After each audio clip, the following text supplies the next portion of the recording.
જયંતિભાઈ સરદારા રાજકોટ બાર એસોસિએશનના life time member તરીકે નોંધાયેલા છે. એ નાતે કોઈ પણ રાજકોટ બાર એસોસિએશનમાં નોંધાયેલા સભ્ય વિરુદ્ધ હુમલો થાય કે કોઈ કેસની ઘટના ઘટે ત્યારે સામાન્ય રીતે રાજકોટ બાર એસોસિએશન એવો ઠરાવ કરતી હોય છે કે જેમાં નામદાર સુપ્રીમ કોર્ટના ચુકાદાની પણ અવહેલના ન થાય.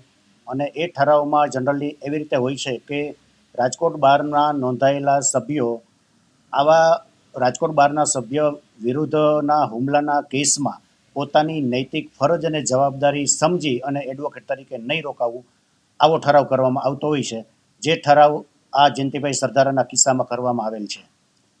આ ઠરાવ થયા બાદ રાજકોટ બાર એસોસિએશનના અમુક સભ્યો દ્વારા ગઈકાલના એક લેખિત રજૂઆત કરવામાં આવેલ છે.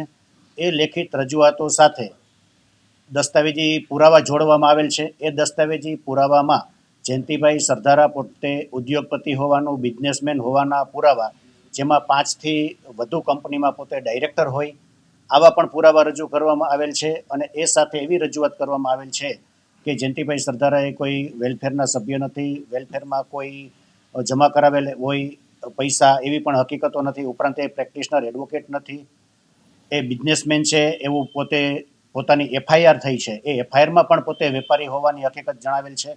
ત્યારે જ્યારે પોતે વેપારી હોવાનું એ સ્વયં પોતે કહેતા હોય ત્યારે આવા કિસ્સામાં સામાન્ય રીતે ઠરાવ કરવો ન જોઈએ અને ઠરાવ જે થયેલો છે એને ફેર વિચારણા કરવી જોઈએ અને ફેર વિચારણા કરી અને આ ઠરાવ રદ કરવો જોઈએ.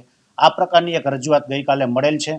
એ રજૂઆત સંબંધે અમારે ફરીથી સોમવારે મિટિંગનું આયોજન કરવામાં આવેલ હોય, કારણ કે આજ રોજ છે એ અમારે રાજકોટ બાર એસોસિએશનની ડિરેક્ટરી, ઈ ડિરેક્ટરી અને વેબસાઇટ લોન્ચિંગનો કાર્યક્રમ હોય, એટલે એ કાર્યક્રમમાં યુનિક જજ પણ નામદાર આવતા હોય, એટલે આ પ્રસંગ હોવાના કારણે કોઈ નિર્ણય લઈ શકાયેલો નથી. એટલે સોમવારના જે કંઈ અમારી બોડી મળે અને એમાં બહુમતીથી ચર્ચા કરી અને આગળ ફેરવિચારણાના અંતે શું નિર્ણય કરવો એના પર મુલતવી છે.